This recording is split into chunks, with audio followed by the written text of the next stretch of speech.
Hello, fifth grade. Ben is getting ready for some exciting things. Let's get started so we can continue our story. Don't forget, we are practicing good reading skills while reading the story. Today, we will determine the theme of a story from details in the text. We will analyze how the characters respond to the challenges they face, and we will be successful by completing a story sequence. You will need your journal or notebook and pen and pencil to take notes as we read. We are also going to be generating our own questions as we read. We will use context clues and details to help generate thoughtful questions. We will be successful as we reason how these questions help us better understand the text. Before we get started, I would like to show you some photographs to help you connect history with the text, Night of the Spadefoot Toads. We've been reading about how Ben and his family moved from Arizona to Massachusetts. Some of the struggle Ben is having in adapting to his new surroundings is the geographical area, as well as making new friends. In social studies, Miss Agnew has taught about the Anasazi and how they lived in the cliffs. And I wanted to show you these photographs that I actually took from Mesa Verde, where the Anasazi lived. What do you notice about this location? Yes, it was a desert, and it is a desert, which indicates that it was dry and hot. The cliffs in this picture are the cliffs the Anasazi actually lived in. If you'll notice, there are some structures in there, and this was actually their community down in the sides of the mountains. Although we realize Ben and his family lived in a city, not in cliffs like the Anasazi did so long ago, the desert and heat were the same as when Ben lived in Arizona.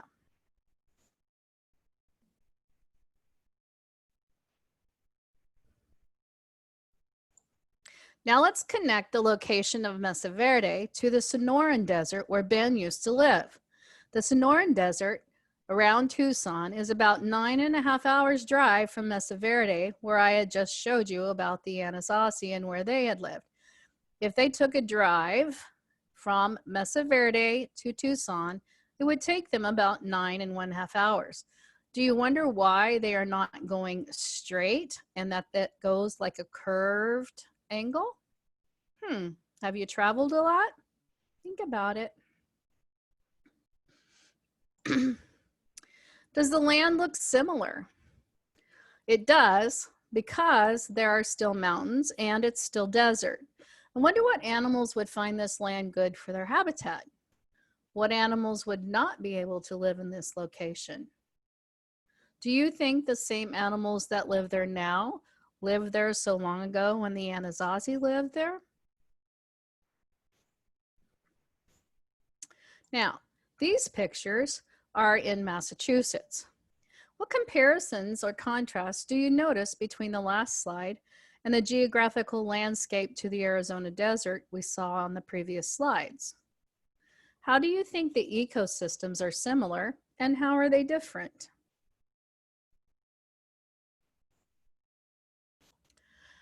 As we continue to read the text today, I would like for you to consider how these differences from Ben's perspective could influence how well he is adjusting to his new surroundings and the change his family has made by moving.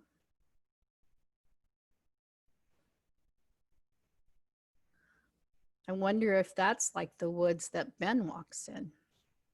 Let's go on. Let's review what happened in chapter 5. Ben has been invited to Frankie's birthday party and he told Ryan he would go. But now Mrs. Tibbetts has invited him to come over and help her with her yard work, as well as going to find the spring peepers. He agrees to go to Mrs. Tibbetts' house to help her. The conflict is that both of these events happen on the same day at the same time.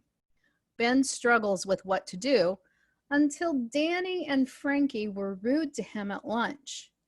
Even though his parents found out he had been invited to the party, he had decided he did not want to go to the party. His struggle is so great to be accepted by his peers that he again is wishing his family had never moved to Massachusetts. Let's see what happens next.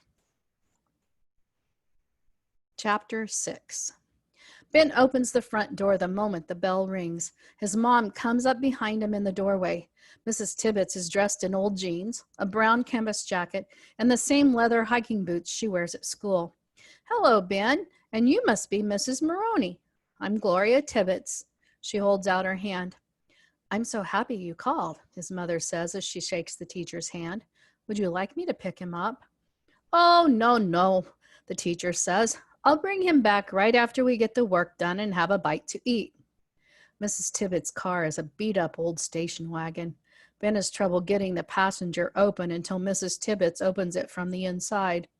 "Darn door," she says. "I don't use it much." Inside the car is like a storage shed that hasn't been cleaned out for a long time. The back seat is folded down to make more room for all the stacked up boxes and plastic containers. Boots and raincoats are piled on top of the boxes. Spades and shovels and nets like the ones used for hauling in fish after they're caught have been thrown in anywhere they'll fit. Mrs. Tibbets gathers the books and papers from the passenger seat and crams them between two boxes in the back. "There, this'll do for now," she says. "But I need to clean this car out in the worst way. It's worse than my desk. Worse than my brain." She laughs an easy, comfortable laugh. Excuse me. Ben doesn't mind the mess. He looks in the back seat, remembering Mr. Tompkins at the Desert Museum and all the equipment the people there used. While he's looking, Mrs. Tibbets keeps talking.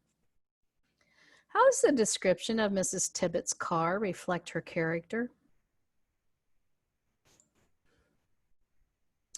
"I really appreciate your help today. I know kids don't like to give up their Saturdays, but I have to move some things around in the yard and I just can't do it all by myself. You'll see. Hopefully no one will bother us and we can get some work done." What question would you have asked about the paragraph?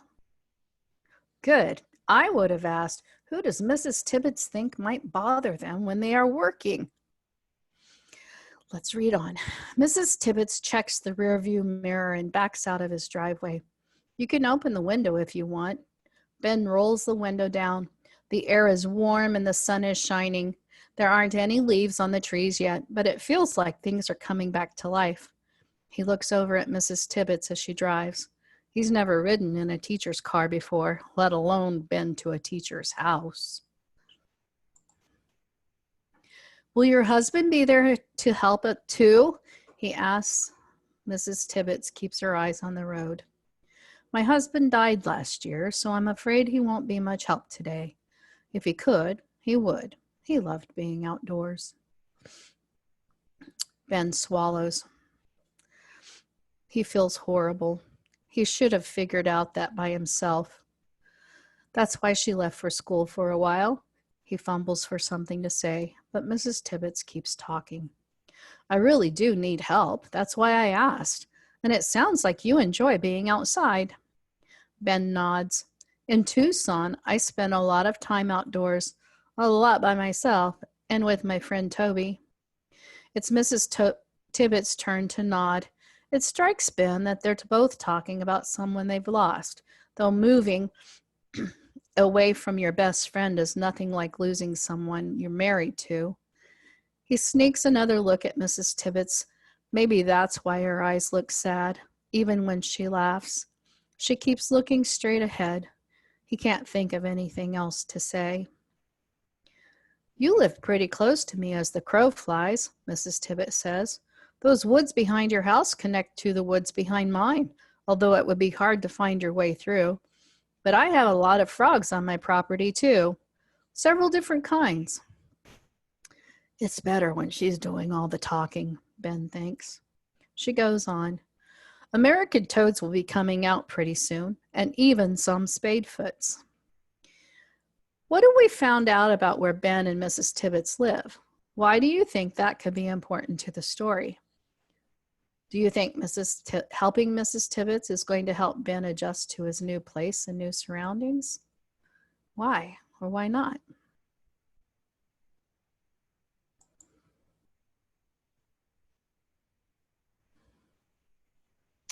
Spadefoots? Ben has heard of spadefoots, but he doesn't know much about them. Right, Mrs. Tibbet says.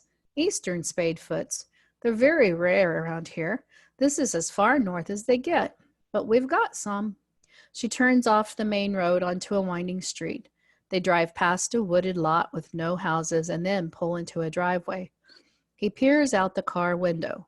The little house is set way back from the street, but there's hardly any lawn. Instead, there are bushes and trees and large flower beds covered with straw. The car comes to a stop and Ben gets out. He sees one car garage to his left, connected to the house by a covered walkway. A couple of bare, gnarled trees loom over the front porch. Looks like a pretty old house, Ben says. Thinking of the questions we have asked so far today, what question would you generate about this paragraph?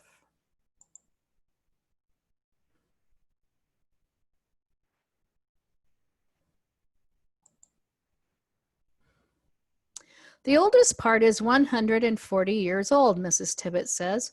Almost older than me. Ben looks at her. That's a joke, Mrs. Tibbet says.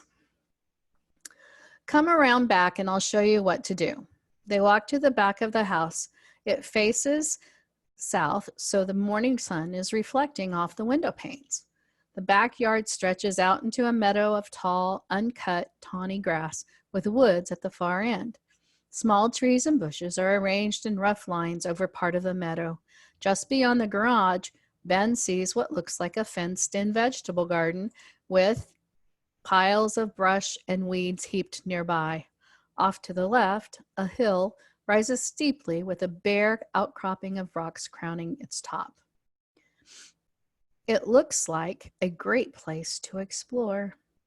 As if reading his mind, Mrs. Tibbet says, "Want to look around a little bit before we get to work?" Sure. He follows his teacher out to the middle of the field, and they stop and stand by the rows of bushes. These are blueberries, Mrs. Tibbet says, fingering one of the bare branches. The birds get most of them. Is this all your land? Ben asks. Yes, she says. Well, mine and my sister-in-law's. Ben looks back at the house. There's a big tool shed behind the garage. Is this a farm or something? He asks. It was once upon a time. My husband's father farmed it, and his father did too, but they weren't serious farmers. It's hard to farm here because the soil is very rocky. A lot of the fields have gone back to woods now. Anyway, Thomas inherited the house and the land right around it. It's where he grew up. He loved it here. Ben noticed a little lean-to against the tool shed. A large cage upon its legs sit under the lean-to roof. It looks like a rabbit hutch. I'm going to challenge you. Draw a lean-to. What does it look like? Let's go on. What's that? He asks, pointing. Mrs. Tibbet shakes her head and says, it's a snake's cage. Ben's ears perk up. Are there snakes in there? Yes, my husband kept them. Some questions. Why is the soil not good for farming in Massachusetts? That's right. Good soil for farming will not have rocks. And why would farming not be good in Arizona, where Ben used to live? Massachusetts is in the New England states. They are in the northeastern part of our country. You will soon be learning about the early American Northeast Woodlands Native Americans. They were not farmers either. Can you tell me why? Based on what we have learned so far about the land of Massachusetts, what do you think they did for food and survival?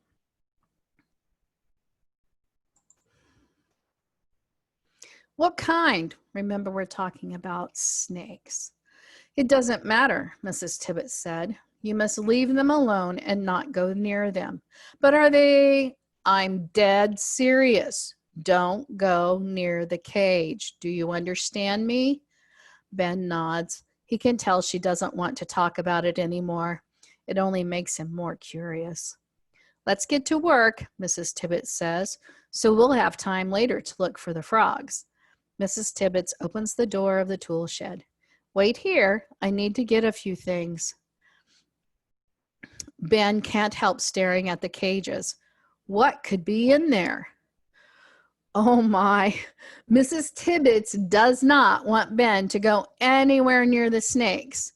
What do you think? Why do you think he is so interested in them? What do you think will happen? When we think about how Ben has had difficulty making friends in the new town and school, what are some signs that he might be adjusting better to Massachusetts now? You will need to finish reading chapter 6. Tomorrow, we will read chapter 7 together, complete a sequence chart for chapter 6, and then you will finish the chart for chapter 7. Make sure you finish reading chapter 6, pages 65 through 79. You may read these pages on this slideshow or go to ReadyGen and read along with the online reader to find out what happens. I'll see you tomorrow.